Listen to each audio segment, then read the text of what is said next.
అమరావతిలోని 8 గ్రామాల్లో మలివిడత భూ సమీకరణకు ప్రభుత్వం నిర్ణయం తీసుకుంది. అయితే అభివృద్ధికి ఆటంకంగా మారుతున్న కొందరు విష ప్రచారానికి తరలేపారు. సైకిల్ కు మైక్ కట్టుకుని భూ సమీకరణకు భూములు ఇవ్వొద్దని దుష్ప్రచారం చేస్తున్నారు. మరియు ప్రజానికానికి మనవి, మన గ్రామంలో భూములను ల్యాండ్ పూలింగ్ లో తీసుకోవడానికి రాష్ట్ర ప్రభుత్వం సిద్ధపడుతున్న నేపథ్యంలో ఇది రైతులకు నష్టదాయకం. మరియు 11 ఏళ్ల క్రితం తుళ్లూరు మండలంలో రైతులు ఇచ్చిన భూములకి ఇంతవరకు రిటర్నబుల్ ఫ్లాట్స్ అప్పజెప్పలేదు. అసలు ఏ ఫ్లాట్ ఎక్కడ ఉందో కూడా రైతులకు తెలియదు.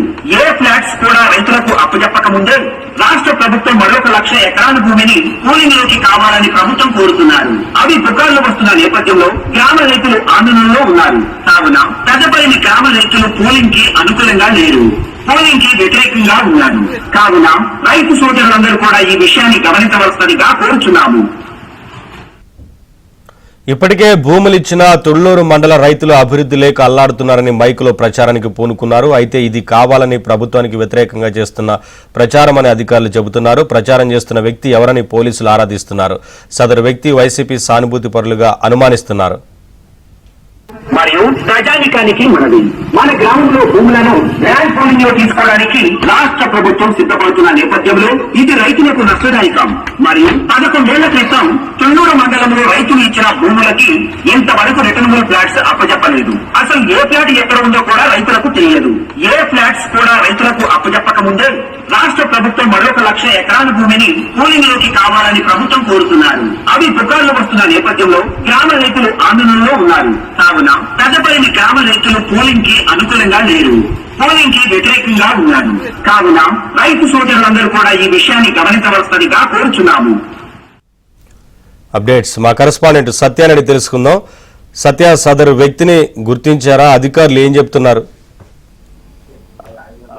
నవీన్, రాజధాని అమరావతి నిర్మాణానికి సంబంధించి ఆది నుంచి కూడా వైసీపీ వ్యతిరేకంగానే వ్యవహరిస్తోంది. అయితే తాజాగా ఒక వ్యక్తి సైకిల్ కు మైక్ కట్టుకుని రాత్రిపూట సాయంత్రం పూట ప్రచారం చేస్తూ అమరావతిపై విష ప్రచారం చేస్తూ ఏదైతే 2వ దశలో 40,000 ఎకరాలు అవసరం అవుతాయని ప్రభుత్వం భావించింది. దీనికి సంబంధించి రీసెంట్ గా జరిగిన 50వ సిఆర్డీ అథారిటీ సమావేశంలో కూడా గ్రీన్ సిగ్నల్ ఇచ్చింది. మొత్తం 8 గ్రామాల్లో ప్రజలు కూడా దాదాపు ల్యాండ్ పూలింగ్ ఇచ్చేందుకు సంసిద్ధత వ్యక్తం చేసిన తరుణంలో పెదపరిమి గ్రామంలో ఈ మైకు పట్టుకుని తిరుగుతూ ఇప్పటికే గ్రామస్తులందరూ కూడా ల్యాండ్ పూలింగ్ కు వ్యతిరేకంగా ఉన్నారు. కాబట్టి ఇప్పటికే ల్యాండ్ పూలింగ్ ఇచ్చినటువంటి రైతులు పక్కన ఉన్నటువంటి తుళ్లూరు మండలంలో ఉన్న రైతులు ఇబ్బందులు పడుతున్నారు. కాబట్టి మన గ్రామస్తులు కూడా దీనికి వ్యతిరేకంగా ఉన్నారు.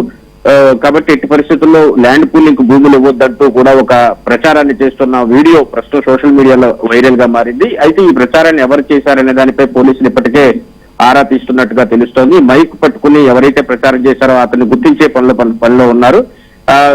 వైసీపీ సానుభూతి పరులే ఈ విధమైనటువంటి దుష్ప్రచారాన్ని ఇంత జరిగినప్పటికీ, అంటే ప్రజలు 3 రాజధానులు మ్యాండేట్ గా ఎన్నికలకు వెళ్ళినప్పుడు గట్టిగా బుద్ధి చెప్పినప్పటికీ కూడా ఇంకా అమరావతిపై ఇటువంటి విష ప్రచారం చేస్తుండడం పట్ల కూడా ప్రభుత్వం చాలా సీరియస్ గా తీసుకుంది. అటు రాజధాని ప్రాంతంలో భూములిచ్చే రైతులకు కూడా మోకాలడ్డే ప్రయత్నం చేయడం పైన కూడా తీవ్రంగా పరిగణించి దీనిపైన అవసరమైన చర్యలు తీసుకోవాలని ఇప్పటికే పోలీస్ శాఖ ఆదేశించింది.